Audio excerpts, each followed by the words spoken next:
चलिए आज की एक कथा में भगवान का स्मरण, क्योंकि बिना उस परमात्मा की कृपा के कुछ होता नहीं है।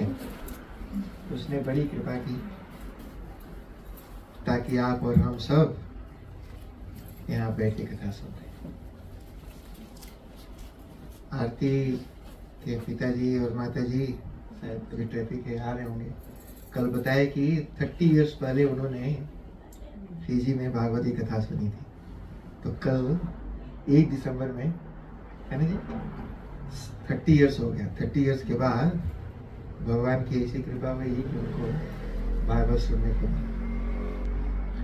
पर बार बार कुछ चीजें देखते सुनते रहना पड़ता है, नहीं तो एक चल रहा है तो मुझे नहीं सुनाई पड़ रहा है। थोड़ा सा कुछ ऐसा करो ना ताकि मुझे भी पता चले कि अब मैं बोल रहा हूँ, तो मैं जोर जोर से नहीं बोलूंगा।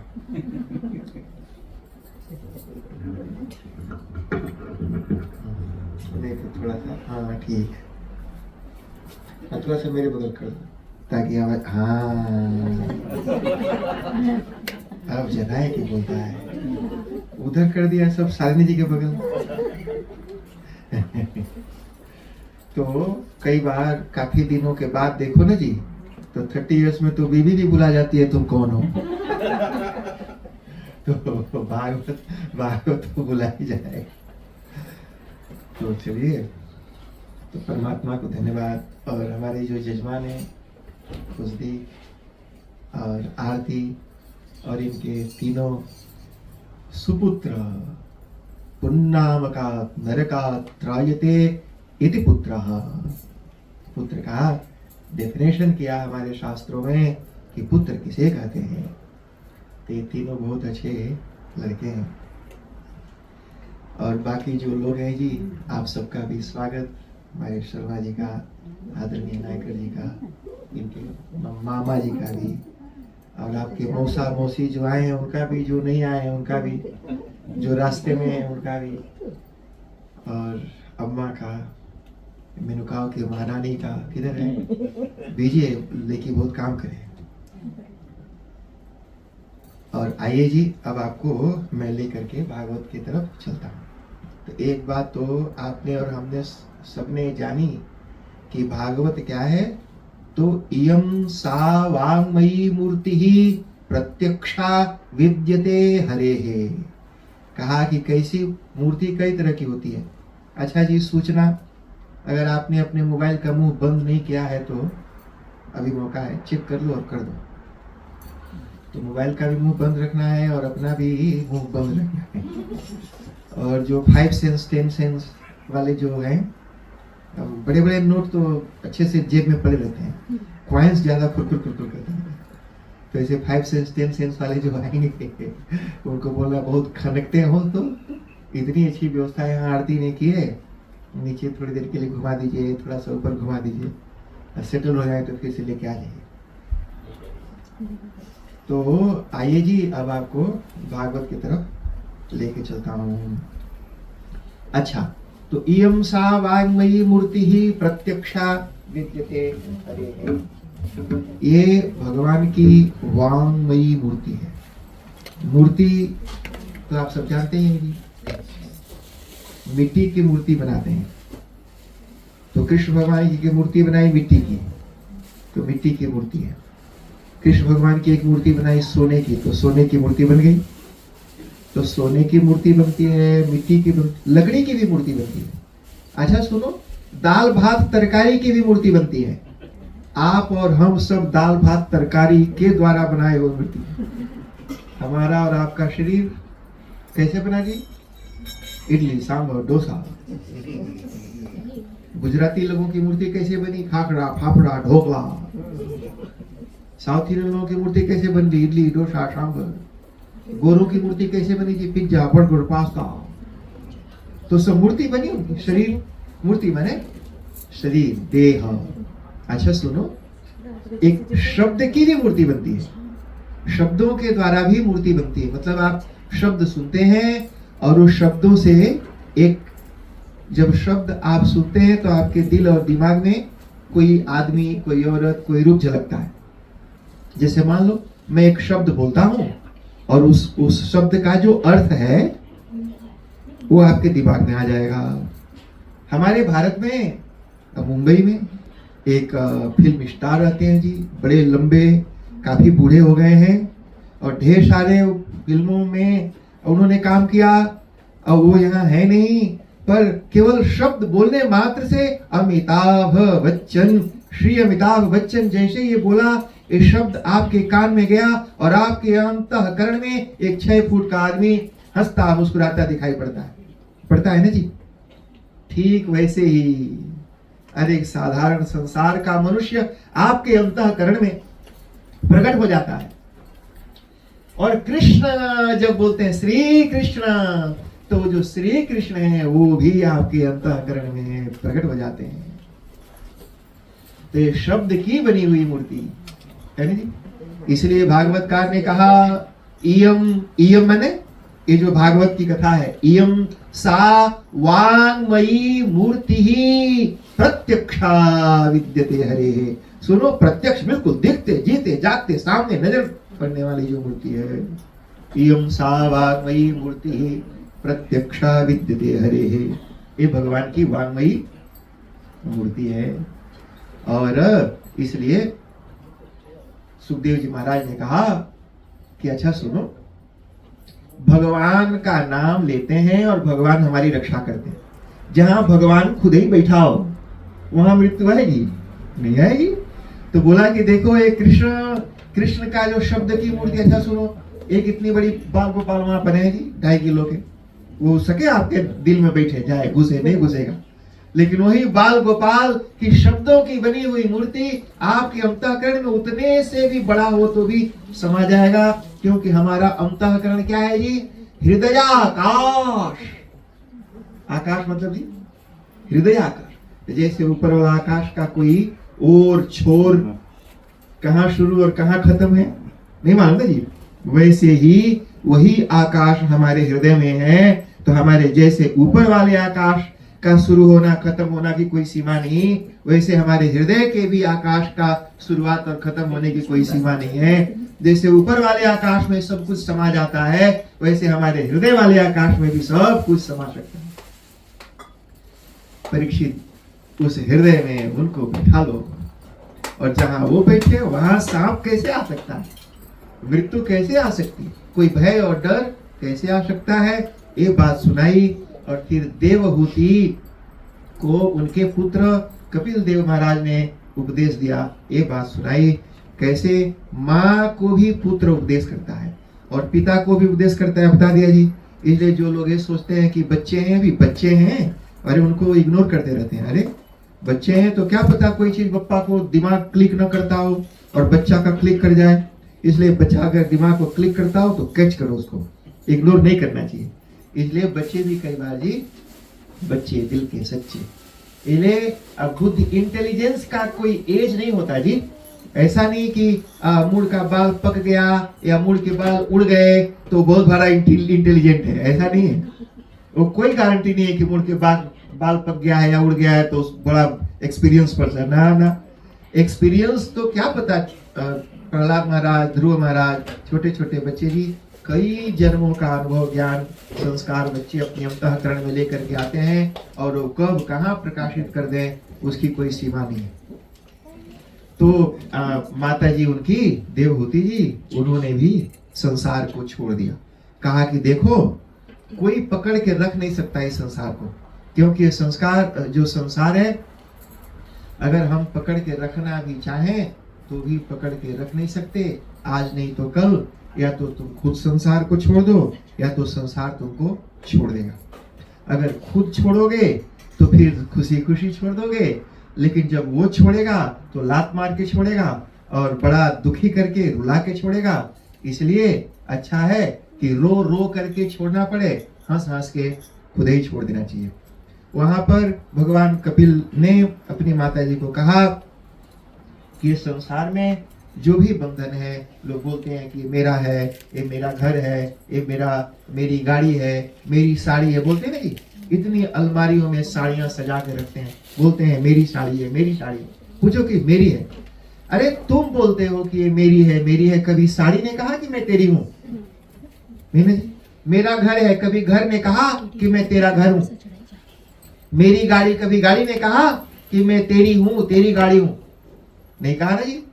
अरे जो आपको बोलता है, बोलता ही नहीं कि मैं तेरा हूं, उसको तो तुम मेरा मेरा कहते हो। लेकिन जो परमात्मा चिल्ला चिल्ला के बोल रहा है कि मैं तेरा हूं, मैं तेरा हूं, ये बोल रहा है, उस परमात्मा को तू अपना नहीं मानते, और जो तुमको अपना मानता ही नहीं, उसके लिए पूरी जिंदगी खराब कर देते हो। ये बात भगवान कपिल ने माता देवहूति को बताई और कहा कि माता जी, इस संसार में कुछ भी नहीं है, इस संसार को छोड़ दो और छोड़ करके भगवान का भजन करिए, जो परम सत्य है, सभी खजानों का जो।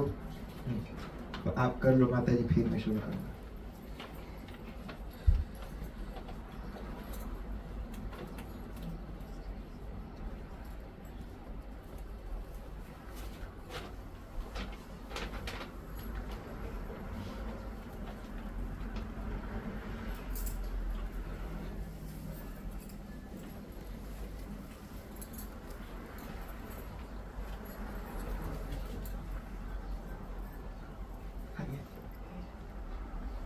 जाओ जी, मिस आगे अपने, अब देखो आराम से।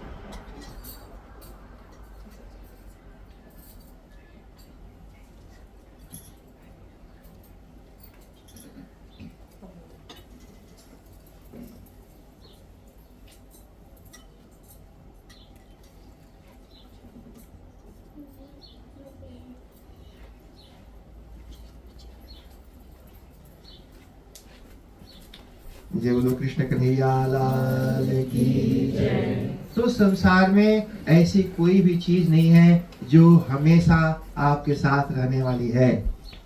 एक ही चीज है जो सत्यम परम धीमहि, वो परमात्मा, उसके अतिरिक्त कुछ भी संसार में आपका नहीं है। और भोगों से तो मन भरता ही नहीं है। जिसे मान लो कोई बोले कि एक हमारे यजमान है, वो लगभग 80 इयर्स के हो गए हैं, तो कुछ तबीयत वगैरह उनकी खराब हो गई, तो बोल रहे हैं कि थोड़ा 2-3 साल और रह जाते तो अच्छा था। हमने कहा जब 80 इयर्स में तुम्हारा मन नहीं भरा, तो अगला 3 साल और जिंदा रह गया तो उसे कौन सा चमत्कार कर लेगा? जो 80 इयर्स में नहीं कर पाया, वो 3 साल में कर लेगा क्या? तो अगले 3 साल 90 का होता तो उसको भी लगता कि अरे भाई 3-4 साल और। कौन है, किसी से भी पूछो, जो बिल्कुल मरने के लिए तैयार बैठा है, जैसे पका हुआ आम, वहां रेकी रेकी में अम्मा के आंगन में पका हुआ आम है जी, बिल्कुल पक गया है, अब छू के टपक गया कि अब टपका, कि अब टपका, कि अब टपका।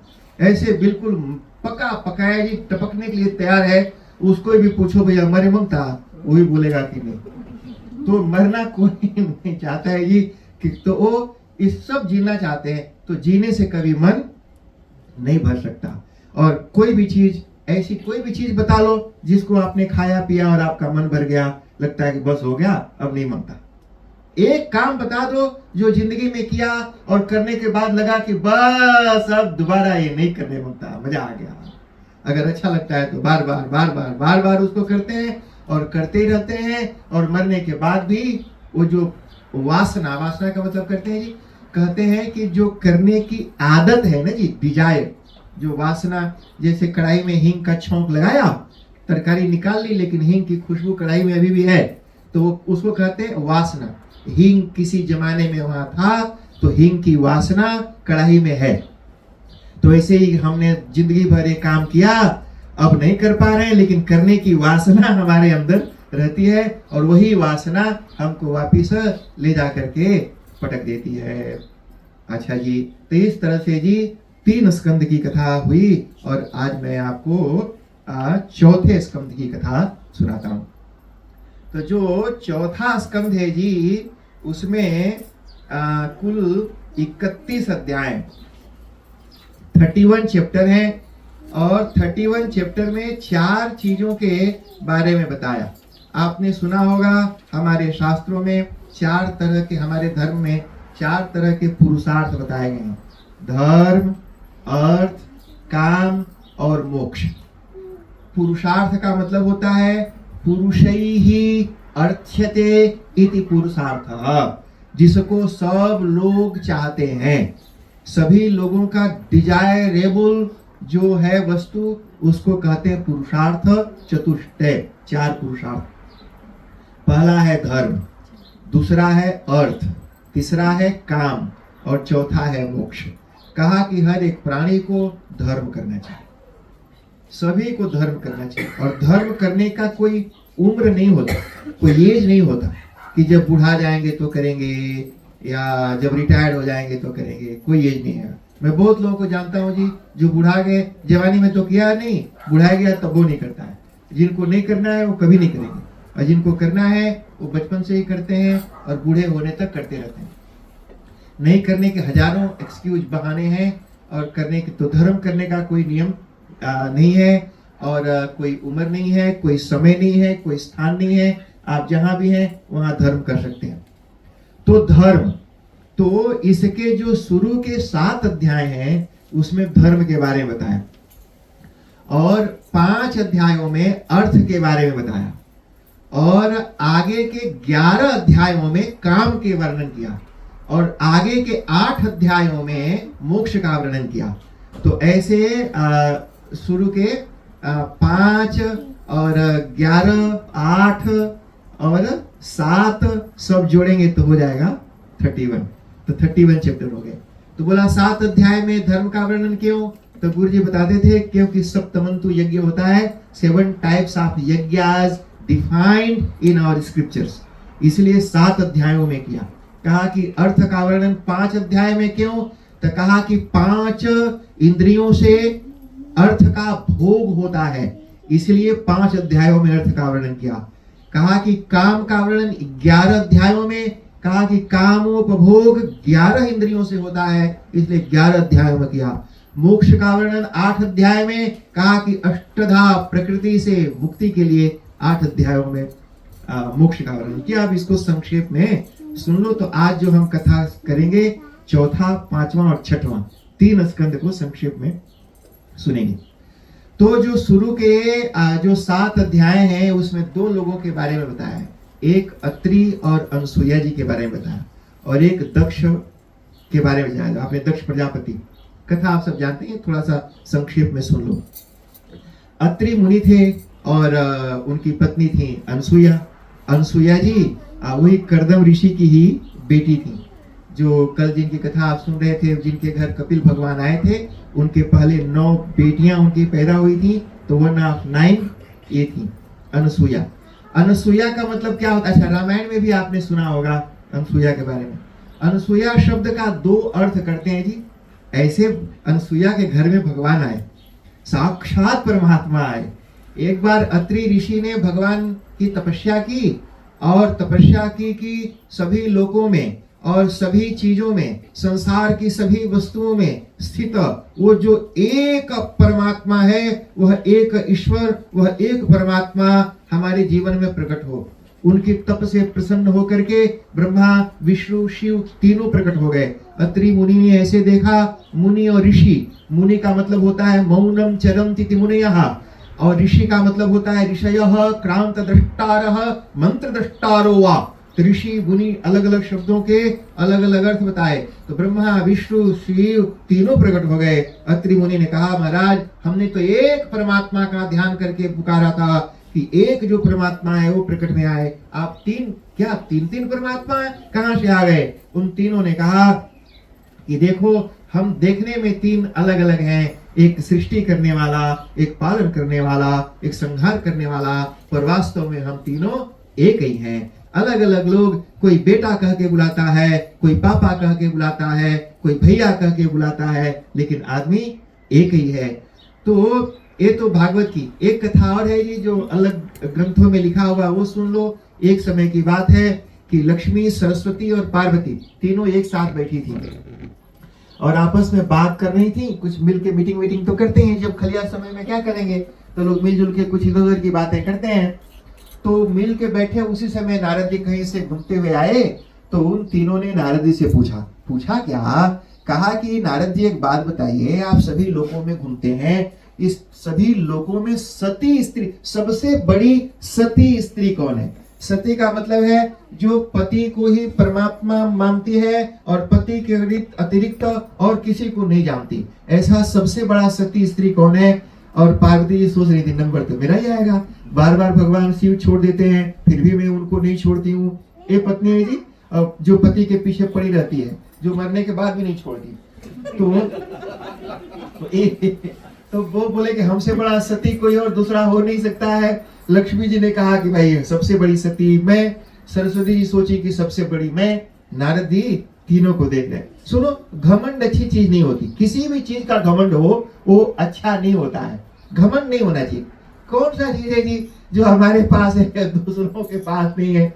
एक चीज ऐसा बता दो कि you are the best in it, जो आपके पास है और वो किसी और के पास है। शायद कोई भी चीज ऐसा बोलिए जो हमारे पास, like I am the best, ऐसी कोई चीज हमारे पास नहीं है। Do you have something which is the best in this world? कुछ भी नहीं है जी। तो कोई भी चीज के ऊपर घमंड नहीं होना चाहिए। तो उनको घमंड होता, नारद जी समझ गए। देखो जी, बीमारी, घमंड भी एक बीमारी है। What is the definition of बीमारी किशन? द डेफिनेशन ऑफ बीमारी जी, जिससे जीवन में दुख होता हो उसी को तो बीमारी कहते हैं। तो जैसे एसिडिटी से जीवन में दुख होता है, फीवर से दुख होता है, वैसे ईगो से भी बड़ा दुख होता है, वैसे गुस्सा से भी जीवन में बड़ा दुख होता है। तो सिर का दर्द तो पैनाडोल से ठिका जाता है, लेकिन ईगो से जो होने वाला दुख है, अरे बाप रे बाप, आप सोच नहीं सकते ईगोइस्ट लोग कैसे पनपनाए और छटपटाते रहते हैं। हमने देखा है उनको छटपटाते और पिटपटाते हुए। इसलिए वो भी दुखी है, बीमार है, उनका इलाज करना चाहिए, बीमारों का दुख दूर करना चाहिए। नारद जी ने तीनों को देखा और देख के कहा कि देखो जी, बुरा मत माना, सच्ची बात है, तुम तीनों में से कोई भी सती नहीं है। तो उनको तो बड़ा अजीब लगा जी। कहा कि हम में से हम सती नहीं है तो फिर कौन है? कहा कि तुम नहीं, तुमसे भी बड़ा सती कोई और है। कहा कि वो तो धरती पर रहती है और वो अनुसुईया माता जी है। कहा कि अरे ऐसा कैसे हो सकता है? एक साधारण सी औरत, जमीन पर रहने वाली मानुषी मनुष्य और स्वर्ग में और ऐसे सत्यलोक और क्षीर सागर में रहने वाली ऐसे देवियों से भी उच्च कोटि की सती स्त्री हो नहीं सकता। अब इनको जी चुभने लगाई, हमसे बेटर कोई नहीं होना चाहिए। कई लोगों को लगता है जी बस हम ही हैं, हमारे आगे तो बाकी सब भजिया कसेरा दालो है। तो ऐसे हमारे सामने तो कोई दूसरा होना नहीं चाहिए। वो तीनों अपने अपने पतियों के पास गई। पति मतलब हस्बैंड, हस्बैंड का मतलब होता है हंसता हुआ बैंड, मतलब जैसे जैसे बीवी बजाए बजते रहना है का काम है। मैंने सा दबाए तो पा नहीं बोलने का। तो हस्बैंड मैंने हंसता हुआ बैंड, वो सब अपने अपने पतियों के पास गई और उनके पीछे जी ऐसा कैसे हो सकता है भाई, हमारे रहते वो सती कैसे हो गई? आप जाइए और कुछ भी करके यह साबित करिए कि वो सती नहीं है, हम सबसे बड़ी सती हैं। वो तीनों ब्रह्मा विष्णु महेश को जी भेज दिया धरती पर इनका सतीत्व को भंग करके नीचा दिखाने के लिए। तो नीचा दिखाने के लिए यहाँ पर आए, रूप बदल के साधु बन करके, और माता अनसुईया के बाहर, घर के बाहर खड़े हो गए। भिक्षाम देहि मातः, भिक्षाम देहि मातः। कई बार आपने सुना होगा, लोग बोलते हैं भिक्षाम, हे माते, सुना है ना, हे माते। ऐसे बिल्कुल इग्नोरेंट गधा आदमी, पंडित या विद्वान होगा जिसने संस्कृत की शकल भी कभी नहीं देखी होगी, वही हे माते बोलेगा। माते बिल्कुल ऐसे है जैसे कोई लड़की को बोले, देखे और बोले कि हे सुंदर लड़का इधर आ जा।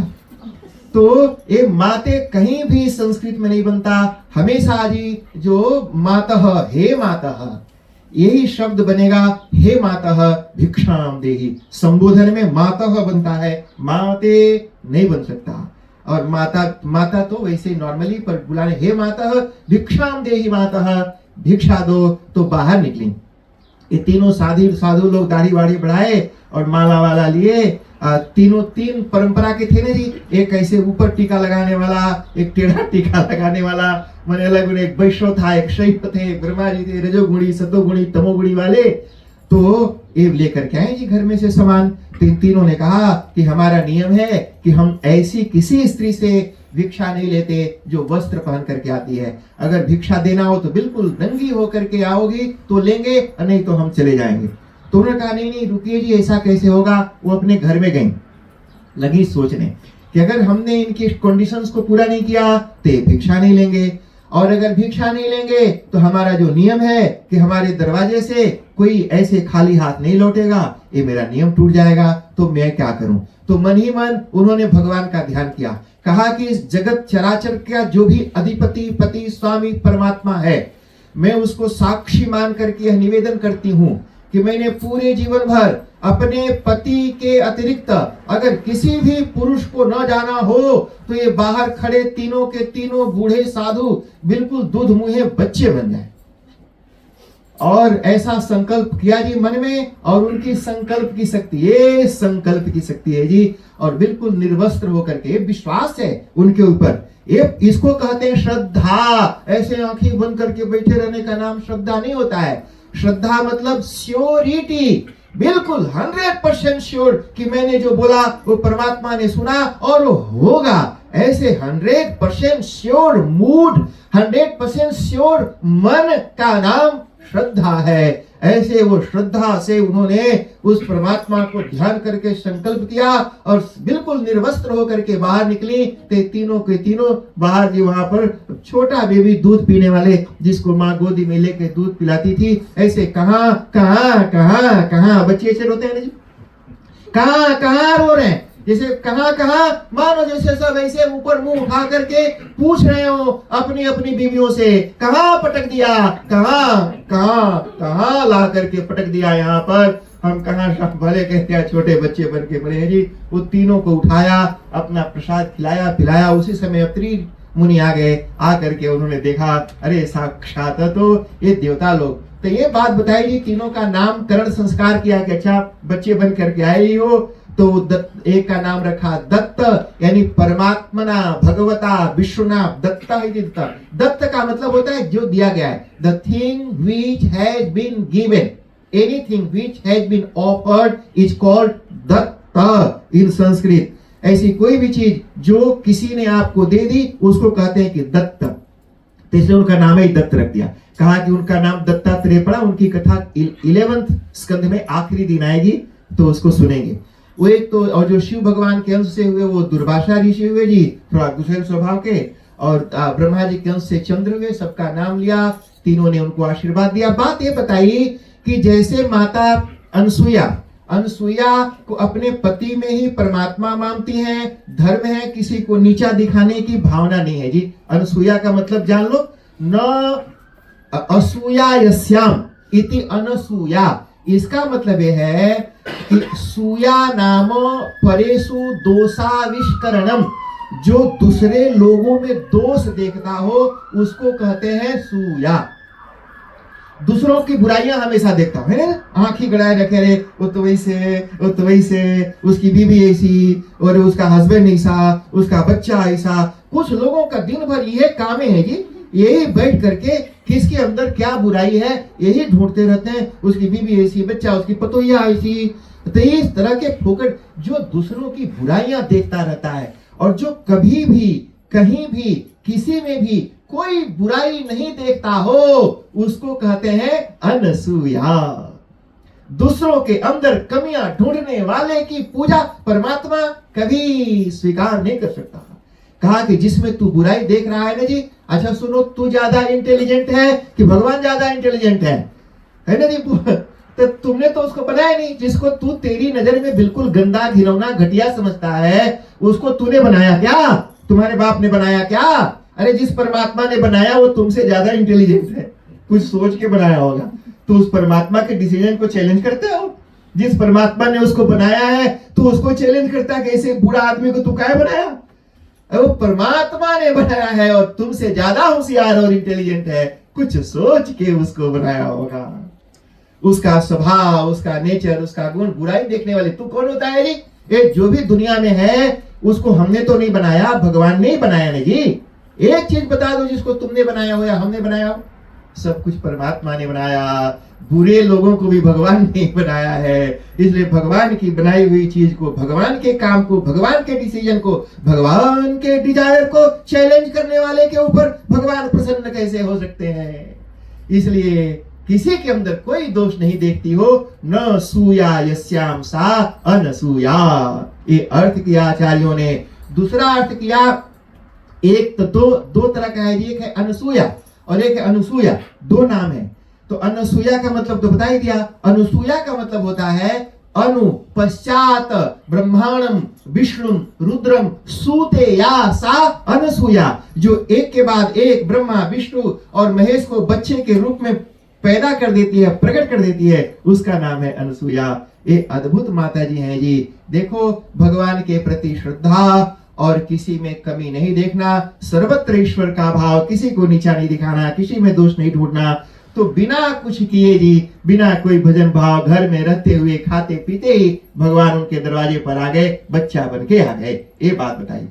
कहा कि हे परीक्षित, लेकिन दक्ष प्रजापति, एक समय की बात है जी, इलाहाबाद में कुंभ का मेला इस साल लगेगा। तो वहां कुंभ का मेला लगा, सभी देवता लोग वहां पर मीटिंग हुई और मीटिंग में सब देवता लोगों का भी सम्मेलन होता है। जैसे रामायण सम्मेलन है, फगुआ सम्मेलन है, हमारे यहाँ पंडित सम्मेलन होता है, संस्कृत सम्मेलन होता है। न्यूजीलैंड में तो होता नहीं, यहाँ पंडितों का सम्मेलन बुलाओ, कोई पंडित ही नहीं करी। तो वहां पर इंडिया में सम्मेलन होता है जी। तो सम्मेलन में सभी लोग आते हैं। तो देव सम्मेलन हुआ, सब लोग आए, सब आकर के बैठे थे। और उसका जो प्रेसिडेंट थे वो दक्ष प्रजापति। जो प्रेसिडेंट होता है ना जी, तो वो तो सोचो नहीं, पता नहीं न्यूजीलैंड वाले प्रेसिडेंट का तो नहीं पता, लेकिन इंडिया वाले जो प्रेसिडेंट होते हैं उनको लगता है बस सच्चे वो प्रेसिडेंट मान बैठता है अपने आप को। उसको नहीं पता है कि 3 साल के बाद उसको मंडली वाले निकाल देंगे और अगर नहीं निकलेगा तो मंडलीय तोड़ देंगे। तो इस तरह से जी वो प्रेसिडेंट वगैरह कुछ होता नहीं है, लेकिन थोड़ा सा घमंड रहता है। प्रेसिडेंट का घमंड, सेक्रेटरी का घमंड कि मैं सेक्रेटरी हूँ, पोस्ट है जी, पदवी का घमंड होता है। तो जो ऐसे घमंडी लोग होते हैं, अपने आप को वीआईपी समझने वाले, वो टाइम से जाते नहीं है। अगर आप 5 बजे का न्योता दोगे तो 15 बजे आएगा। मैंने वो देर से आएगा, खाली लोग बैठेंगे, थोड़ा इंतजार करेंगे तो मेरा इंपॉर्टेंस बैठेगा कि I am very busy person. तो थोड़ा सा देर से आता है। वैसे वो जो दक्ष प्रजापति जो प्रेसिडेंट थे जी, वो टाइम से पहुंचे नहीं। हाँ देखो, रख लेंगे नहीं तो वहां पर जी वो देर से आए दक्ष प्रजापति। सभी देवता लोग बैठ के इंतजार करते रहे। और जब आए तो भाई प्रेसिडेंट थे, बड़े थे, दक्ष प्रजापति सदसस्पति, उनका नाम है सदसस्पति। मतलब सभी देवताओं के हेड के पोस्ट पर उनको बैठाया गया था। उनको देख करके आदर में सभी देवता खड़े हो गए। भगवान शिव वहां पर बैठे थे आंख बंद करके। वो तो हमेशा आंख मूंद के रहते हो, बहुत इधर उधर ताकना भी नहीं चाहिए। क्या करना है ताक करके, क्योंकि जहां जहां ताकोगे फेवरेबल चीज दिखाई पड़े, जरूरत थोड़ी नहीं है। आप ताकोगे कोई अच्छा दिखने के लिए, कहीं कोई मुंह बना के देख दिया तो इसलिए अच्छा है कम ही देखो। तो उसी तरह से भगवान शिव जी आंखें बंद करके ज्यादा रहते हैं। दक्ष प्रजापति आए तो देखवे नहीं कि, उनको पता ही नहीं चला कि दक्ष आए। बाई पर्पज नहीं जी, पता ही नहीं चला उनको, क्योंकि जो आत्मभाव से सभी जगह रहता है, वो कौन आया कौन गया क्या फर्क पड़ता है। ना किसी से कुछ लेना है, ना किसी को कुछ देना है। बिल्कुल जी एकदम निरपेक्ष है, संसार से शांति से बैठे रहे। दक्ष प्रजापति को एक बात बुरी लग गई कि देखो ये है मेरा दामाद और मैं हूँ ससुर, और ससुरा तो इतना बड़ा पद वाला, पोस्ट वाला, तो दामाद को मांगो, उठ के थोड़ा हाथ वाथ जोड़ो, गुड़ गिरो। ये तो कुछ कर भी नहीं करा और चुपचाप बैठा रहा। तो वो गुस्सा गए, मन ही मन गांठ मार लिया जी। और एक बदले की आग में धू धू करके जलता रहा कि मैं कुछ ऐसा करूं और इसको नीचा दिखाऊं जो अपने आप को बड़ा त्यागी, ध्यानी और बड़ा ऐसे तपस्वी मान के बैठे हैं। तो भगवान शिव को नीचा दिखाने के लिए एक स्पेशल यज्ञ रखा अपने घर में। वो यज्ञ किया, सभी देवताओं को बुलाया और भगवान शिव को न्योता नहीं दिया। अच्छा भाई, ऐसे कैसे सभी लोगों को बुलाया और अपने दमादे को न्योता नहीं दिया जी? दामाद तो बड़ा इंपॉर्टेंट होता है ना जी। देखो उधर बैठा है ससुर, इनका दीवार टेक के। तो दामाद वो हमारे पड़ोसी हैं और बड़े अच्छे व्यक्ति हैं जी, और हमारा उनका परिचय बहुत साल पुराना है। सुनो जी, 9 ग्रह होते हैं, आपने सुना है ना, 9 ग्रह सब ऊपर होते हैं। वास्तव में संसार में 10 ग्रह होते हैं अम्मा। तो 9 ग्रह ऊपर होते हैं, 10वां ग्रह धरती पर होता है। 10वां ग्रह का नाम जानता? जो 10वां ग्रह है उसको दामाद कहते हैं। एक बार चढ़ता है तो उतरता नहीं है। इसलिए उसको चंदन अक्षत देते रहना चाहिए। हमेशा चंदन अक्षत देते रहो, गोड़ धोते रहो, याद दिलाते रहो कि तुम विष्णु है, तो प्रसन्न होकर आशीर्वाद देता रहेगा। और नहीं तो कब उड़ाएगा पूछना नहीं भगवान शिव के रकम। तो इसी तरह से जी वो दामाद है, भगवान विष्णु मान करके उसकी पूजा करते हैं जी। तो और उसी को न्योता नहीं दिया, जो विष्णु है उसको न्योता नहीं दिया, बुले भी नहीं किया। सारे देवता लोग जी आए। अच्छा सुनो, कई बार लोग होता है ना, देवता लोग जो थे सबको पता था कि शिव भगवान को न्योता नहीं मिला है, तो सब आपन आपन जो जहाज और गाड़ी वाड़ी बड़ी बड़ी थी वो शिव भगवान के घर के ऊपर से जी वो कैलाश के, वैसे रास्ता रूट दूसरा था, वो दूसरे रूट से वहां जा सकते थे, लेकिन वो दूसरा रूट जी एक्स्ट्रा लॉन्ग रूट लेकर के शिव भगवान के घर के ऊपर से दिखाते दिखाते आते थे, ताकि चिन्हाते हुए। हमारे एक जजमान है जी मनरेवा में, और उनका समधी है वो रहता है ओटाहुहू में। तो एक प्रोग्राम किया किसी ने जी नॉर्थ शो में, तो अच्छा अब वो दोनों समधी समधी हैं, दोनों का रिश्तेदार है नॉर्थ शो। तो नॉर्थ से वाला भैया मनरेवा वाले को न्योता नहीं दिया, ओटाहू वाले को दिया था। अब ओटाहू वाला बड़का भारी गाड़ी खरीदा था जी, वो बिल्कुल जो महंगा वाला है, वो लैंड रोवर 300,000 का समथिंग, तो वो खरीदा और वो पीछे जो जोर जोर से आवाज करने वाला लगाया। और वो जब वहां न्योता में नॉर्थ हो जाए तो इनके दरवाजे पर ला करके थोड़ा सा बहरे दरवाजे पर खड़ा होके बुम बुम करे और एक खिड़की से झांके, तो फिर वो धीरे से निकल के नॉर्थ चले।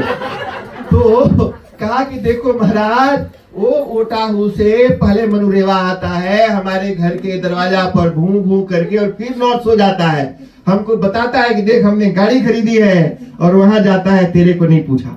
तो कई लोग जी जिनके दिल में आग लगी है, वो दूसरों के दिल में आग लगाने के लिए अपना पेट्रोल खर्चा करके भी जाते हैं और वहां पर जाकर के प्रॉब्लम क्रिएट करते हैं जी। ऐसे जलते हुए दिल वाले लोगों से दूर रहना चाहिए, नहीं तो अपने दिल की आग आपके दिल में ट्रांसफर कर देगा। तो इसलिए ऐसे जलते हुए दिल वाले लोगों से जितना दूर रहोगे उतना अच्छा रहेगा जी। कई बार लोग आकर के कहते हैं, अरे महाराज सुना वो आपके बारे में ऐसे ऐसे, मैं कहता हूँ रुको, अब मेरी फास्टिंग है, मैं मेरे बारे में कौन क्या बोला मैं सुन नहीं सकता, व्रत है। हमने कहा अरे मेरी दिल इतनी शांत है, तू मेरे दिल में काहे आग लगा रहा है, तो उसने मेरे बारे में क्या कहा है? अरे जी इतना मुस्कुरा करके बैठ के चाय पी रहा हूँ और तू बोलेगा कि उसने मेरे को गरियाया उल्टा सीधा, ये तो चाय और भजिया का सारा स्वाद खराब हो जाएगा। इसलिए तू चुप कर, मेरे इस ठंडे दिल में आग मत लगा भाई। किसने मेरे बारे में कौन सी कहा? हम नहीं मांगता सुने, नहीं मांगता जाने, तू तेरे पास रख, तेरे दिल में जलाता रह, हमारे दिल में तू आग मत लगा। लोग चुंगली भी चटकारे लेकर के सुनते हैं, नहीं सुनना, उससे फायदा आपका कुछ एक ढेला का फायदा नहीं होने वाला है, लेकिन तुम्हारा दिल जरूर खराब हो जाएगा, तुम्हारे दिल जरूर धधकने लग जाएगा। इसलिए सुनना नहीं जी। कोई भी, जैसे आप व्रत करते हो ना जी, और किसी के घर जाते हो तो आपको भजिया देता है, तो क्या बोलते हो कि मेरा व्रत है, भजिया नहीं खाऊंगा। उसी तरह से कोई आपको चुगली करने के लिए आए तो उसको बोलो सॉरी मेरा व्रत है, हम चुगली नहीं सुनता, ले लो व्रत। इससे आपके जीवन में बड़ा अच्छा बड़ा फायदा होने वाला है जी। करना चाहिए, डू इट। अरे सुनो, करो और करके उसका बेनिफिट्स देखिए ना जी, करके देखिए। पैनाडोल से मूड का दर्द ठिकाता है, एक कहना खा के चेक करो, अगर नहीं ठिकाएगा तो बताना, पहले डू इट, जो बता रहा हूं उसको करो, और अगर इसका फायदा आपके जीवन में नहीं हो रहा है तो आकर के बताना मुझे कि हमने ऐसा किया और हमें इसका लाभ नहीं हो रहा। 100% होगा जी, फायदा होगा ही होगा। आपके जीवन में इतनी शांति आएगी जिसको आप सोच भी नहीं सकते। सारे देवता लोग जी वो भगवान शिव के महल के ऊपर से घुमा घुमा के लाए। भगवान शिव तो शांति से बैठे रहे जी, उनको तो कुछ फर्क पड़ता नहीं है जी। मैंने सभी जगह मान में अपमान में इज्जत सम्मान सब गाली ताली दोनों एक बराबर वहां बैठे हुए थे। तो नारद जी को नहीं रहा गया। नारद जी तो बड़े परोपकारी हैं जी, यहाँ की वहां और वहां की यहाँ खबर पहुंचाने वाले वही थे। तो वो बेचारे उतर के नीचे आ गए, भगवान शिव के पास गए, नारायण नारायण नारायण नारायण नारायण। तो भगवान शिव ने अपनी आंखें खोली तो प्रणाम किया, कैसे हो नारद जी? अरे बोले घर वाली नहीं दिख रही है। कहा कि धीरे से बोलो नारद, कहीं सुन न ले। अरे घर वाली दिख नहीं रही है, उसके बायके में इतना भारी यज्ञ हो रहा है, जोर जोर से जी, ताकि पार्वती सुन के बाहर आ जाए। तो ये जी वो पार्वती जी आ गई, सुन लिया, उनको पता चल गया कि यज्ञ है, हमको न्योता नहीं दिया। उन्होंने भगवान शिव से कहा महाराज चलो, कहीं गलती हो गई होगी, ऐसा तो नहीं हो सकता कि न्योता नहीं आया हो। उन्होंने न्योता भेजा होगा, ये जो पोस्टमैन है डिलीवर नहीं किया होगा। अरे अपना जंक मेल चेक करो, कहीं उसमें न चला गया हो। ऐसा कैसे हो सकता है कि उसने न्योता नहीं भेजा? जरूर भेजा होगा जी। ऐसे खूब बोला, लेकिन भगवान शिव ने कहा देखो, अनाहूतः प्रविशति अपृष्टः बहुभाषते अष्टदधाननुसूयश्च। कहा कि देखो, बिना बुलाए बोलना नहीं और बिना बुलाए जाना नहीं है ना। अनाहूतः, बिना निमंत्रण के नहीं जाना चाहिए। कहा गुरु जी के पास मंदिर में और अपने माता पिता के घर जा सकते हैं अगर नहीं बुलाए तो भी, लेकिन इसके अलावा बाकी जगह नहीं जाना चाहिए। तो कहा कि ठीक है, वो तो मैया बप्पा का घर है, चलो। कहा कि अच्छा सुनो, नहीं बुलाया होता तो भी चल जेते, लेकिन बाई पर्पज नहीं बुलाया है, जानबूझ करके हमको बेइज्जत करने के लिए नहीं बुलाया, तो नहीं जाना चाहिए। क्योंकि जाएंगे भी तो ऊपर से पखेड़ा होगा, बेइज्जती करेगा, स्वागत तो करेगा नहीं। ये सुन करके जी वो जो सती थी वो तो बड़ी गुस्साई जी। लड़की को अपने माँ बाप के घर का मोह होता ही है, हमेशा अटैचमेंट, मोह माँ बाप से। शादी होने के बाद, अरे बुढ़ा जाने के बाद तक उनकी ममता और ममत्व माँ बाप से बना ही रहता है। मेरे माँ बाप का घर है, ये जा नहीं रहा, बड़े गुस्से से जी। ये बड़ी बड़ी लाल लाल आंख, जैसे आंखों से आग फेंक दे, मांगे जैसे शिव भगवान को जलाई डालेंगी, जैसे नोच खाएंगी। इतने गुस्से में जी एकदम तड़पड़, कभी घर में कभी बाहर, लगे कि ऐसे ही चल दो बिना पूछे, इसे क्यों पूछना है, हमारा घर है। ऐसे इधर उधर करते करते फिर बोली कि नहीं, हस्बैंड है, बिना पूछे नहीं जाओ, जाओ नहीं जाओ, जाओ नहीं जाओ करते करते जी निकल पड़ी। जैसे थी जो कपड़ा पहने वैसे ही कपड़ा पहन के घर के बाहर निकल पड़ी, जैसे जो बिना तैयारी वाली के। भगवान शिव ने कहा कि ये तो गई, तो नंदी को कहा भाई इसका जो सूटकेस है सब भर के पीछे से पहुंचा दो। वहां पर सब लेकर गए जी, दक्ष के यज्ञ में पहुंच गए। उन्होंने कहा कि देख तो लूं कहीं कहीं सच्चे नहीं बुलाया है कि गलती हो गई है। तो जा करके देखा तो सच में नहीं बुलाया था। कोई भी यज्ञ होता है जी तो उसमें रुद्र का स्थान निश्चित होता है, और वहां पर यज्ञ मैंने कोई भी सभा होती तो सबका सिर था कि इस पर ये बैठेंगे, ये बैठेंगे, ये बैठेंगे। जिसका जैसा पोस्ट, जैसी पदवी, जैसी योग्यता, उसके हिसाब से उनको बुलाया जाता था, बैठाया जाता था। शिव भगवान के लिए कोई स्थान ही नहीं। सती ने जा करके बड़ा जोर से सबको ललकारा, सभी देवताओं को कहा, अपने पिता को भी कहा कि हे पिताश्री, आपने क्यों नहीं बुलाया? पिता ने कहा अरे वो तो असभ्य है। असभ्य का मतलब है the person who doesn't know rules and regulations of society is called असभ्य। जो सभा के रूल्स और रेगुलेशन, तौर तरीके समाज का नहीं समझता है उसको असभ्य कहते हैं।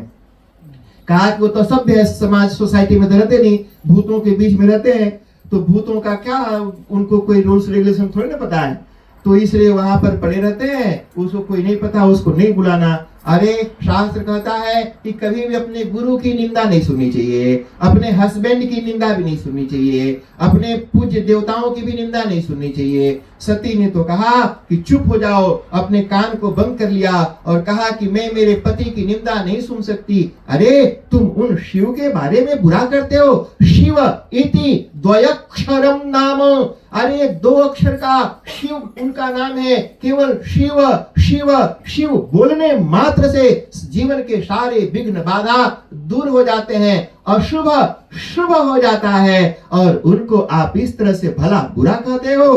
हे भगवान, ये जो शरीर है इसी पिता से प्राप्त हुआ है। मैं जब भी अपने पति के पास जाऊंगी तो मेरा जो पति है वो सोचेगा कि यही लड़की है जो उसकी बेटी है, उसी ने इसको पैदा किया है। तो मुझे देखेंगे, आपको याद करेंगे, तो आपका गुस्सा हमारे ऊपर निकालेंगे। तो इसलिए अब मैं इस शरीर को लेकर के वापस उनके पास नहीं जा सकती। उन्होंने अपने शरीर को वहीं पर स्वाहा कर दिया जी, और यज्ञ चलता रहा। ये देखो जी, बेटी मर गई और बप्पा के ऊपर फर्क नहीं पड़ा, यज्ञ कंटिन्यू चलता है। ये ईगो की लड़ाई है जी, ईगो में। सर 1 साल बीत गया जी। साल भर के बाद नारद जी घूमते घूमते फिर से भगवान शिव के पास गए। बोले कि महाराज, घरवाली नहीं दिखाई पड़ रही है। कहा कि नहीं, वो गई है अपने माता पिता के घर पर, 1 साल हो गया वहीं पर बैठी है, यज्ञ चल रहा है। नारद जी ने कहा वो गई नहीं, मर गई है। वो यज्ञ में वो अपने शरीर को नष्ट कर दिया। जैसे ही भगवान शिव ने सुना, बड़ा तेज उनको क्रोध आया जी, और अपने मुंह से नहीं, जैसे गुस्से में कोई अपना बाल नोचता हो, एक बाल तोड़ करके जमीन पर पटका। वहां से वीरभद्र भगवान प्रकट हो गए। जय बोलो वीरभद्र भगवान की जय। वो गए वहां पर दक्ष के यज्ञ में, दक्ष की मुंडी जी ऐसे पकड़ के मरोड़ दिया। नहीं जैसे बैंगन आप ऐसे तोड़ लेते हो, ऐसे बैंगन के रकम उसकी मुंडी मरोड़ के वही यज्ञ कुंड में डाल दिया, स्वाहा। और बाकी सभी देवताओं को बड़ा भारी, शिव पुराण में तो बड़ा विस्तार है इसका, लेकिन यहाँ समय नहीं है ताकि सब मैं आपको सुनाऊं। वो यज्ञ तो उनका वहीं रुक गया जी। तो ये दक्ष की यहाँ पर एक पूरी कथा सुना करके बात ये बताना चाहते हैं कि देखो भाई, अगर किसी को नीचा दिखाने के लिए यज्ञ भी करोगे तो उस यज्ञ का कोई फल नहीं मिलेगा। अगर किसी का दिल दुखाने के लिए, अपने आप को सुपीरियर साबित करने के लिए, और दूसरों को नीचा, छोटा, हीन, दीन या के लिए भी अगर यज्ञ करोगे तो यज्ञ सफल नहीं हो सकता। यज्ञ सिर्फ और सिर्फ परमात्मा की प्रीति के लिए करोगे तभी सफल होगा। इसीलिए अत्रि और अनसुईया सफल हो गए और दक्ष सफल नहीं हुए। सारे देवता, सारे महात्मा, सभी लोग वहां पर आए थे, फिर भी उनका यज्ञ तो नष्ट हुआ ही, वो खुद भी नष्ट हो गए। ये बात बताई जी। तो कहा कि धर्म हमेशा अच्छे तरह से बिना किसी को दुख पहुंचाए ही करना चाहिए। उसके बाद आगे उन्होंने ध्रुव महाराज के बारे में बताया। कहा कि देखो, आपने कल हमने आपको सुनाया था कि जो ध्रुव महाराज जो हैं, इनकी कथा आपको चौथे स्कंद में सुनाऊंगा। तो जो चौथा स्कंद में जो आगे के जो अध्याय हैं 10वें से लेकर के, उसमें इनकी कथा सुनाई। एक थे जी उत्तानपाद, जो मनु महाराज के ही पुत्र थे। तो जो मनु जी की जो बेटी थी, यहाँ पर जो बताया, मनोस्तु शतरूपायाम तिस्रः कन्याश्च जज्ञिरे आकुतिर्देवहूतिश्च प्रसूतिरिति विश्रुता। कहा कि मनु और शतरूपा कौन है? जब भगवान नारायण ने ब्रह्मा जी को कहा कि यज्ञ करो, तो यज्ञ करो, तप करो और सृष्टि करो, तो उन्होंने कहा कि भाई सृष्टि करने के लिए मतलब ढेर सारे लोग हों, तो फिर तो कोई औरत पुरुष तो चाहिए। तो शुरू में देवताओं के पास ऐसी शक्ति होती है कि वो मन में सोचें कि 10-20 लड़के हो जाए तो हो जाते, मन से ही हो जाता, लेकिन मन हमारा स्टेबल नहीं रहता। अभी तो सोचा भजिया, और भजिया सोचा तब तक आ गया गुलगुला, और गुलगुला भी बना ही रहा था तब तक आ गया पूरी। यानी मन हमारा कभी एक रूप रहता ही नहीं है। तो वो बड़े टेंशन में आ गए कि सृष्टि बन नहीं रही। आदमी जब टेंशन में आता है तो उसका शरीर में अकड़ जकड़ होने लगती है। ब्रह्मा जी का शरीर फटने लगा, ऐसे ऐसे अकड़ होने लगा। तो जब ऐसे ऐठे शरीर को, तो राइट हैंड से एक पुरुष और लेफ्ट हैंड से एक स्त्री, तो मनु और शतरूपा प्रकट हुए। मनु का मतलब होता है जी मननात् मनुहु, जो मनन करता है। कल मैंने बताया था मनन का मतलब क्या होता है। तो जो मनन मतलब जो विचारशील है जी, विचारशील, काम करने के पहले जो विचार करता है, what to do and what not to do. ठीक है ना जी? जो विचार करता हो ना, नहीं कर दो जो होगा देखा जाएगा, ऐसे नहीं जी ताव में आके नहीं, जो करने के पहले विचार पूर्वक जो कर्म करे उसी का नाम है मनु। और उस मनु का जो संतान है वो है मानव। हम सब मानव है ना जी। तो मानव माने मननात् मनुहु और मनोरपत्यम मानवः। तो मननात् मनु हुए और मनोरपत्यम मानव, हम सब मानव इसलिए हैं ताकि हमें भी वैसे ही विचार पूर्वक कर्म करना चाहिए। करने के पहले 1000 बार सोचो, विचार करो कि करना है नहीं करना है, और फिर जा करके करो। एक बार करने के बाद दोबारा कुछ भी नहीं सकता करे। हमारे यहाँ बस do it don't do it, simple जी। तो इस तरह से तो ये बात बताया जी। तो अब ये मन, और शतरूपा कौन है जी? तो शतरूपा मतलब श्रद्धा, शतधा भाति या सा श्रद्धा, ये शतरूपा है। 100 रूपों में, 100 रूपों में जिसकी अच्छाइयां बाहर आती हो। किसी में एक अच्छाई है, किसी में 2 अच्छाई है। ऐसी कोई चीज जिसमें हजारों 100 रूपों, हजार रूपों में उसके अंदर अच्छाइयां दिखाई पड़ती हो, ऐसी श्रद्धा। तो 2 चीज बताया, अच्छे से दिल और दिमाग में बैठा लो। विचार पूर्वक और श्रद्धा से युक्त होकर के कर्म करोगे तो तुम्हारे जीवन में भगवान प्रकट होंगे। तो मनु है विचार पूर्वक, शत्रुपा है श्रद्धा, और दोनों मनु और शत्रुपा श्रद्धा पूर्वक कर्म करते हैं, इसलिए उनके जीवन में बार बार भगवान अलग अलग रूप में अवतार लेकर के आते हैं। तो उन्हीं के हाँ जी, उनकी 3 बेटियां हुई, तो उनमें बता दिया कौन थी। एक थी आकुति, और बीच वाली थी देवहूति मछली, और फिर थी आकुति देवहूति। अब ये तो उसमें जो पहले नंबर थी जी आकुति, उनका विवाह रुचि नाम के प्रजापति से हुआ था। अच्छा सुनो, पुराने जमाने में भी लोग अपनी मर्जी से शादी करते थे। अगर कोई लड़की बोले कि हमको वो लड़का पसंद है, तो बप्पा टांग नहीं अड़ाता था, बोलता था कि हाँ ठीक है भाई, उसके साथ कर लो। आजकल के तो लोग हैं जी, लड़की किसी लड़का को पसंद करती है, अब बप्पा को उस लड़के की मैया नहीं पसंद है, मैंने उसकी समधन पसंद नहीं है, तो वो नाना करता है। और लड़का को कोई लड़की पसंद है, अब बप्पा बोलता है कि नहीं बहू तो ठीक है, लेकिन बहू की मैया नहीं ठीक है। अरे भाई, बहू से शादी करना, उसकी मैया से शादी करनी है।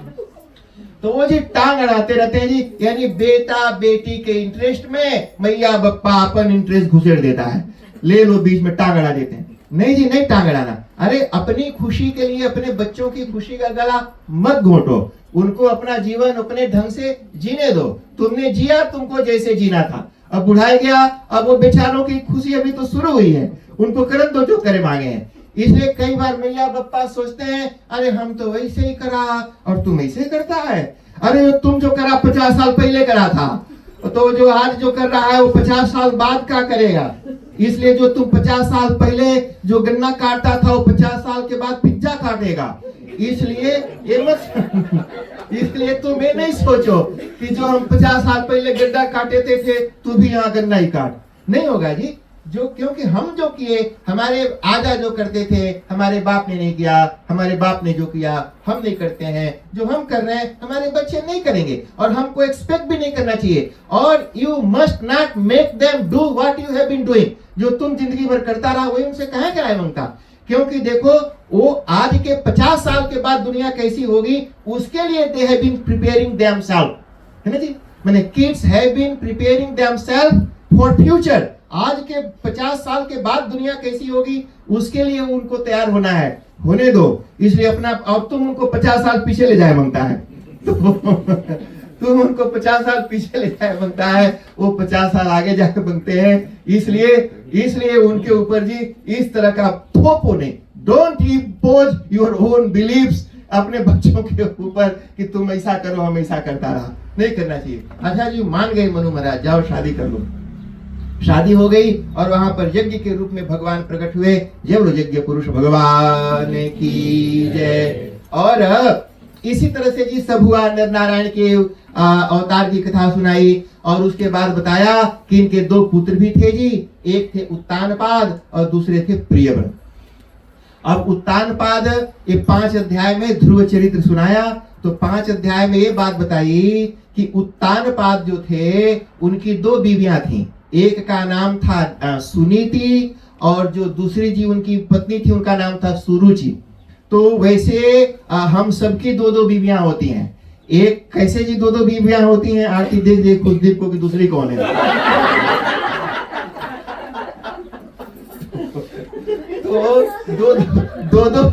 तो दो पत्नियां हैं जी, एक है मन और एक है बुद्धि। मतलब we have got mind and wisdom. अच्छा, what is difference between mind and wisdom Kishan? अच्छा, एक मन है और एक बुद्धि है। हमारे पास मन भी है और बुद्धि भी है। लोग बोलते हैं कि तुम्हारा दिमाग खराब है, तो क्या खराब है, मन खराब है कि बुद्धि, कौन सी खराब हुआ? अच्छा सुनो, the difference between mind and wisdom. Ashutosh right है।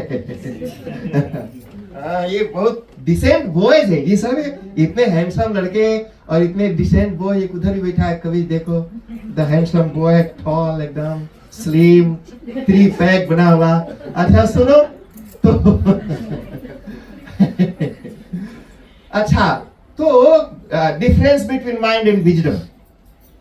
तो हमारे आचार्यों ने कहा, संकल्प विकल्पात्मकम मनः निश्चयात्मिका बुद्धि। पंडित बनना मजाक नहीं है जी, एकदम पूरा पेट दर्द करता है पढ़ते हुए बोलते हुए। बहुत मेहनत करनी पड़ती है। हाँ, एक हमारे सज्जन ने बोले पंडित बनने के लिए क्या करना, हमने कहा उल्लू बनाने की कला आनी चाहिए।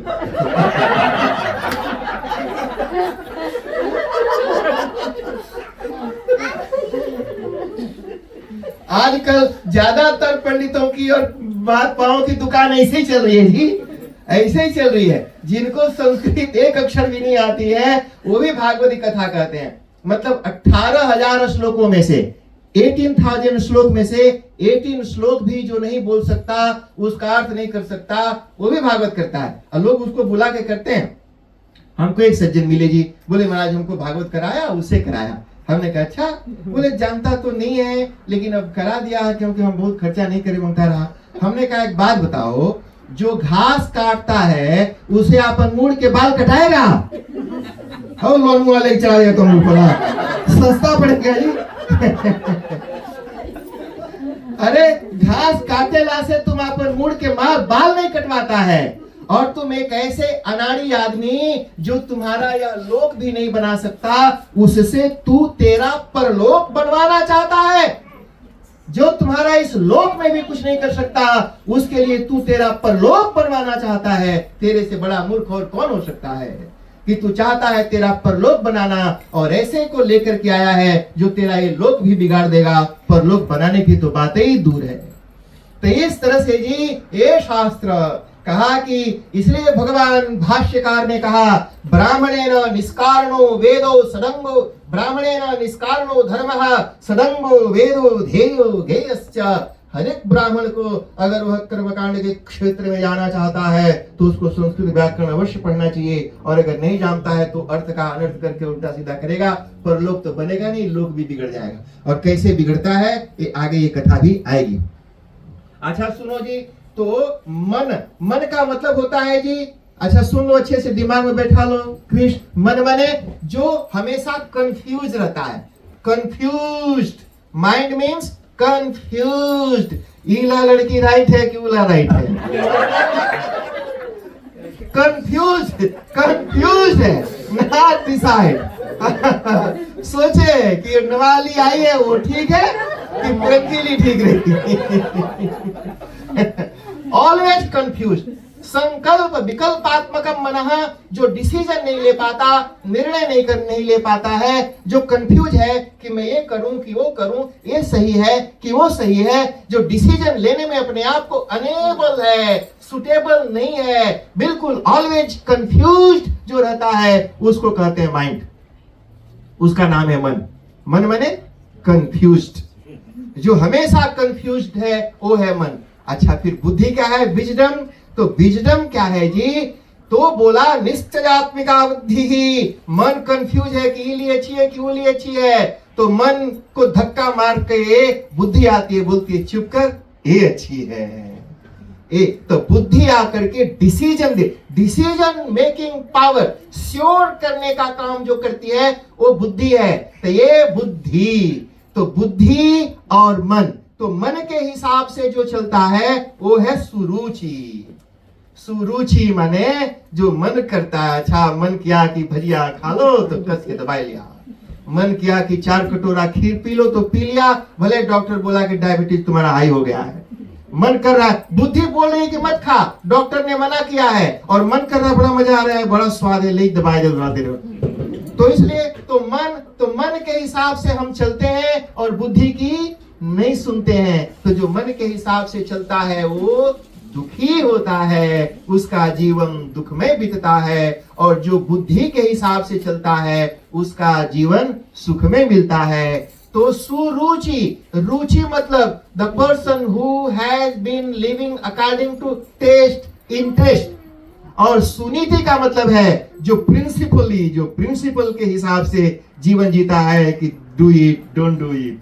तो ऐसे जो प्रिंसिपली जो अपना लाइफ जीता है वो हो गया सुनीति के हिसाब से जीने वाला, और अपने टेस्ट और इंटरेस्ट के हिसाब से जीता है वो हो गया सुरुचि के हिसाब से जीने वाला।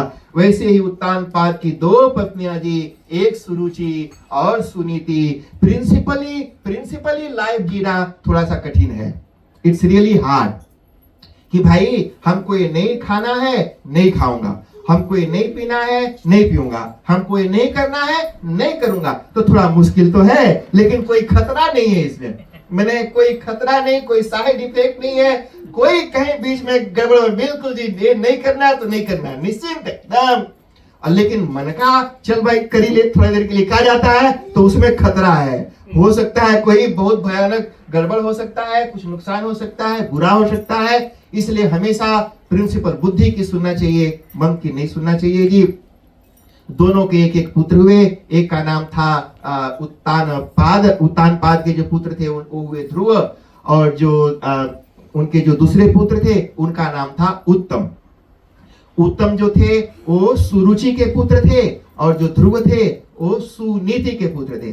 तो एक समय की बात है जी, राजा अपने राज सिंहासन पर बैठे थे और अपने दूसरे बेटे को गोद में लेके खिला रहे थे। लाड दुलार बप्पा जी से करता है। कई बार होता है जी, किसी बाप के बेटा है, बड़ा है, अब दूसरा आ गया तो बड़ा वाला को उतना प्यार नहीं करता, बाद में जो आया उसको करता है। फिर तीसरा आ गया तो तीसरे वाले को और प्यार करता है, बाकी दोनों को करता है जब तुम लोग किनारे हो जाए तो छोटे वाले को ज्यादा करता है तो बाकी वाले कूदते हैं, देख तो उसको उतना करता है, हमको तक भी नहीं करता है।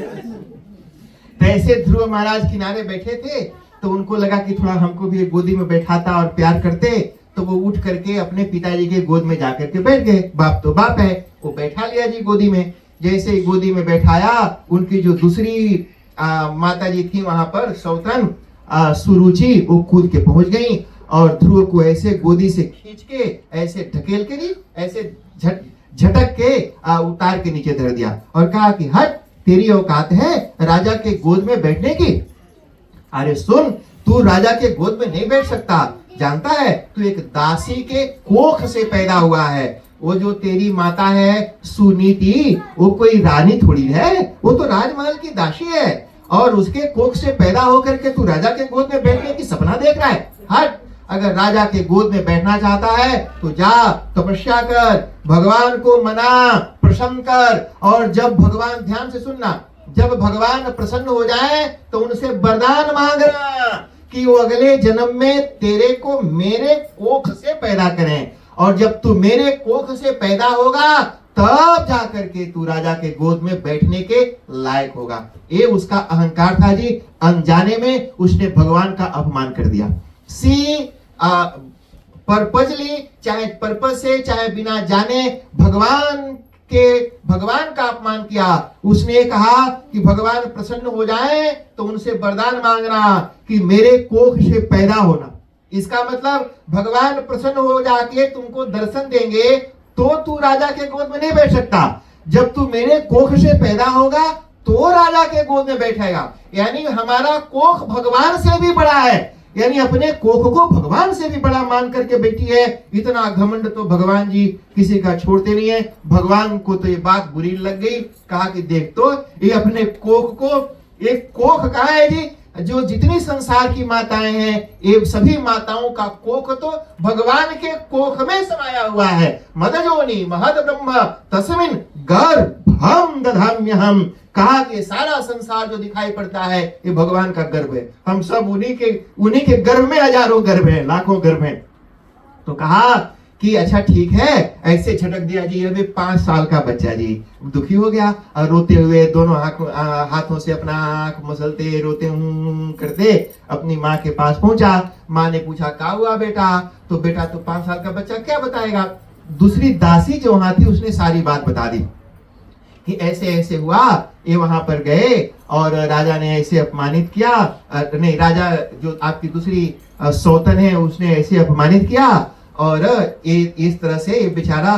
तो देखो जी, सुनीति ने कहा कि अरे बेटा काहे रो रहे हो, क्या मान और क्या सम्मान। ये दुनिया जी, दुनिया किसी की है नहीं। ये दुनिया से तुम आशा लगा के बैठे हो वो तुम्हारी इज्जत करेगी, जो खुद ही इज्जत के लिए चारों बगल टुकुर टुकुर ताक रही है कि लोग उसकी इज्जत करें।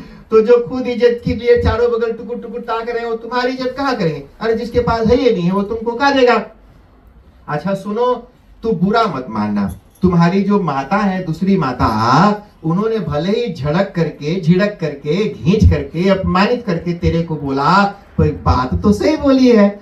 बात तो उन्होंने अच्छी कही कि देखो जी, पूरे संसार के राजाओं के भी राजा वो परमात्मा है, और उस परमात्मा का भजन करो, उसको प्रसन्न करो, तब करो, और अगर वो चाहे तो तुम्हें तो कहीं का भी राजा बना सकता है।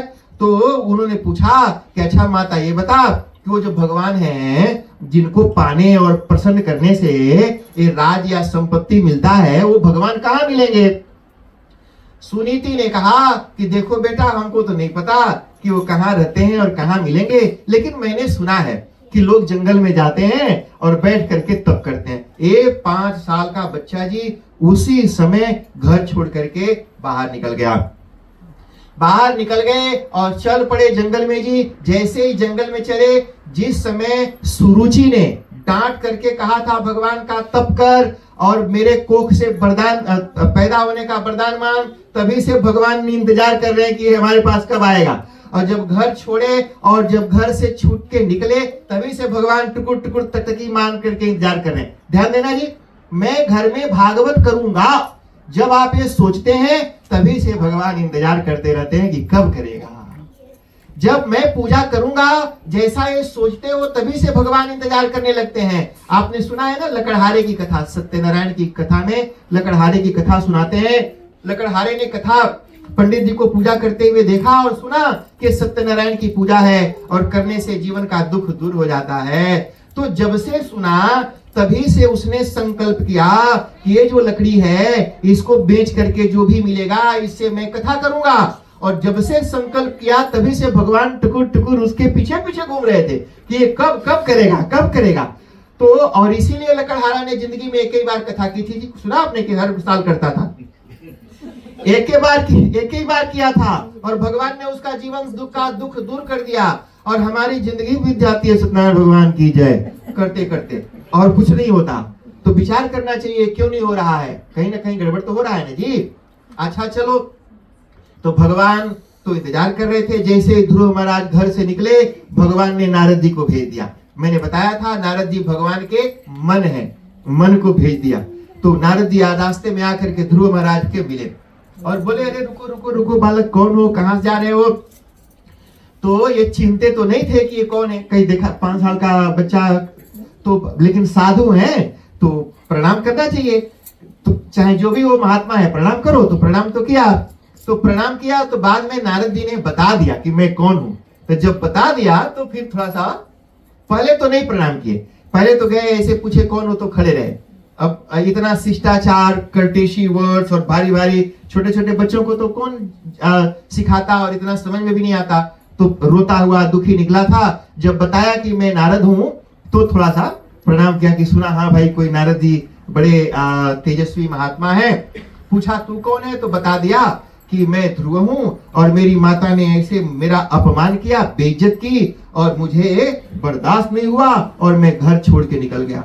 नारद जी ने कहा, अहो देखो, एक क्षत्रिय थे ना जी, देखो क्षत्रियों का खून कितना गर्म होता है कि 5 साल का बच्चा भी उसको इस तरह से उसकी माँ ने अपमानित किया और ऐसे गुस्से में घर छोड़ के निकल गया। नारद जी ने कहा, अरे 5 साल का बच्चा, क्या मान, क्या अपमान, क्या सम्मान, अरे कुछ नहीं रखा बेटा, तू घर वापिस चला जा। ये जंगल में कहाँ जाएगा, कहाँ भगवान बड़े मुश्किल से मिलते हैं, ये जंगल बड़ा कठिन रास्ता है। ध्रुव महाराज ने कहा, महाराज शुरू में ही आप मिल गए, शुरुआते में ही आप मिल गए हैं महात्मा का दर्शन, वो भी नारद जी जैसे महात्मा का दर्शन, तो फिर तो जो कठिन था अब वो भी आसान हो जाएगा। क्योंकि अब जो अभी तक कठिन लग रहा था, अब तो मुझे बिल्कुल नहीं लग रहा है, क्योंकि आपका दर्शन हो गया महाराज। पहले तो मैं सोच भी रहा था कि अगर आप नहीं मिले होते तो लौट जाता, लेकिन आप मिल गए हैं तो अब तो पक्का नहीं लौटूंगा। अब तो मैं जिस काम के लिए निकला हूं करके ही जाऊंगा। नारद जी ने कहा कि ये दृढ़ निश्चय देखो, इसको कहते हैं डिटर्मिनेशन। कितना उसके अंदर स्ट्रांग है ना, श्रद्धा। भगवान भी चेक करते हैं ना जी। और 2-4 बार कथा किया और काम नहीं किया तो कथा करना बंद कर दिया। अरे भगवान चेक करते हैं कि देख तो इसकी श्रद्धा कितनी है। कई बार जी हजारों हजार साल तक लोग तप करते थे, उनके शरीर के एक एक अंगों को कीड़े मकोड़े खा जाते थे। मानो भगवान परीक्षा करते थे, लोग सिर काट के चढ़ा देते थे, फिर भी भगवान टुकुर टुकुर ताकते रहते, देखें कि काट के चढ़ाने के बाद ही कुछ करता है कि नहीं। तो तो भगवान भी परीक्षा करते हैं कि देखो ये हमारे लायक है कि नहीं।